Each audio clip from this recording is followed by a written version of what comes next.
I was thinking of starting a podcast, and I could call it Knob Pod. Anyways, the other day I got a comment on a video, and it was actually quite a serious one, of someone basically saying how they feel like a waste of space in life.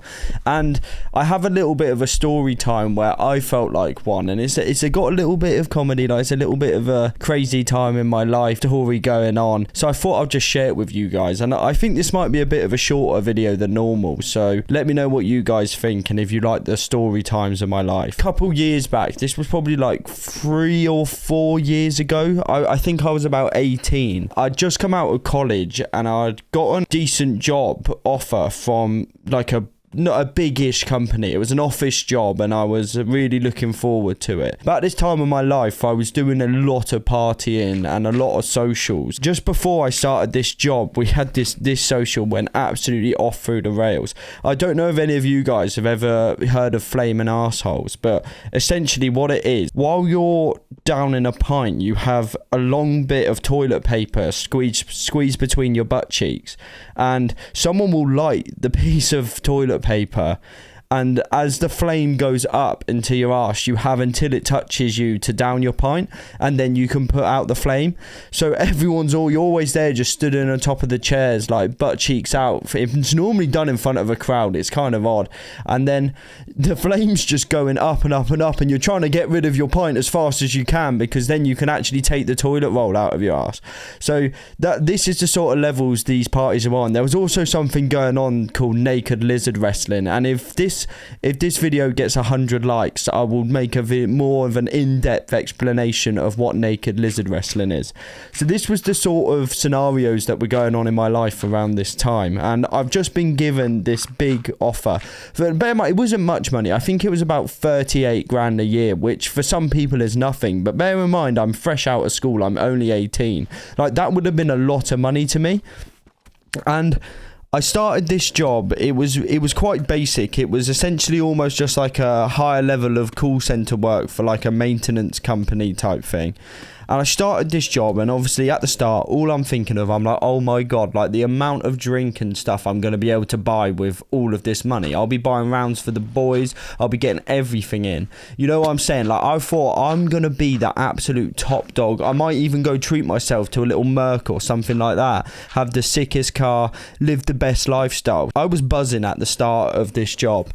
And then very, very quickly, as I started this job, I realised it fucking sucks. Like, it was terrible. What I couldn't get my head around is they wanted me to wake up at 7 in the morning, go to an office, sit in an office for like 10 hours a day. You're just sat there on a chair. You have no freedom. It genuinely felt like more caged in than being at school had, and that is one of the things I'd hated about school. And I was really struggling. The office was kind of a really weird vibe. I mainly worked with females on my floor, and I don't think that helped, because basically one person would go out of the room, and when they went out the room, all the other birds would just start bitching about her, and no matter who went out, they'd all just turn around and start bitching about the same person, and it would drive me mental. I was like, how can you care that much? Like, what is going on? And then also they were really petty. Like, our lunch breaks were about 25-30 minutes, and where the office was, like, to go and get lunch, you basically had to sprint to the Subway or wherever you're getting lunch from. You needed to be like, come on, let's hurry up with this thing. I don't need the foot long, just give me the 6 foot, whatever's going to be quicker. No, don't cheese and toast it. Sorry. And then you had to sprint back, waff it down, because you weren't allowed to eat at your desk, because apparently that's unsociable. So you're just scoffing your face with lunch, and then you're going straight back into the office. And they also had a really weird policy where you weren't allowed to talk about anything but work, but like no one really followed that, until every now and then they'd suddenly become really anal about it. Anyways, that's enough of me like going in at this company, because you might be wondering like how I felt like a waste of space, because this kind of seems a little bit irrelevant to all of that. But when I got the job, a lot of people were quite proud of me and really happy for me and all of that. And I'd always been told, you know what, if you get a job, it will get better. You have to stick at it. Stay there 6 months. Stay there a year. I know you're not enjoying it right now. Whereas I made the very, very impulsive decision of, after 2 weeks, it was a Sunday night. I could not get to sleep whatsoever. And it was a Sunday night, and I've gone, no, like, I'm not doing this. So that Sunday night, I was like, Monday morning, I'm going in and I'm just telling them that I quit. And I kind of like oomed and ahed about it. Went down to my parents and they were like, nah, just keep trying it for a little bit longer. You never know. But I couldn't hack it. And because I couldn't hack it, I felt like I was just a waste of space. I was like, this is pathetic. I can't even hack my first full-time job.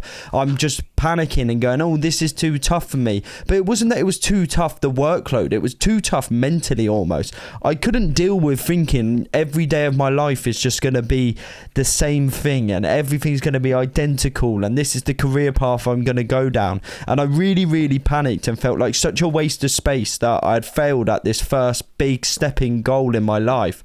And it took me a long time to almost get over that. And I don't think it was until the career path I then chose, which is all in sport, which at first had been super unsuccessful for me. I was earning absolute peanuts and struggling to get by most of the time. And I think it was really a basic job. It was just like bar staff at a sports club.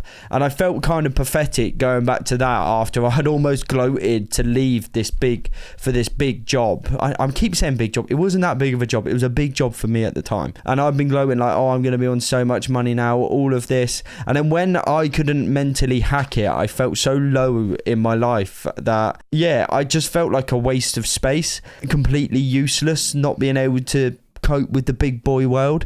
And it took me until things started going better, because I went back to the sports job and things started to go a lot better for me. And then after that, I saw a lot of success in it. And I realized, you know what, sometimes you do just have to fully go with your gut instinct on what you want to do, instead of just following the crowd and people telling you you've got to do this is a certain career plan. If you follow your gut and then go work 100% at that goal, you will get a lot of success out of it. And that's kind of like the moral of the story today, is just keep going with these things. The stuff you want to do, just keep going at it, because I promise you'll never regret it in the long run if you always pick what your heart almost tells you over your head. So yeah, that was my little story time today. If you did enjoy like this style and me doing more of stories, because trust me, I have absolute loads of stories and I know you're all curious as to hear about the naked lizard wrestling. But yeah, thanks all for I hit 100 subscribers. Can we get a clap? Yay! And comment down below any topics you kind of want to see me discuss, because I'm more than happy to go through them. Without further ado, guys, I'm signing off. I love you all and peace out.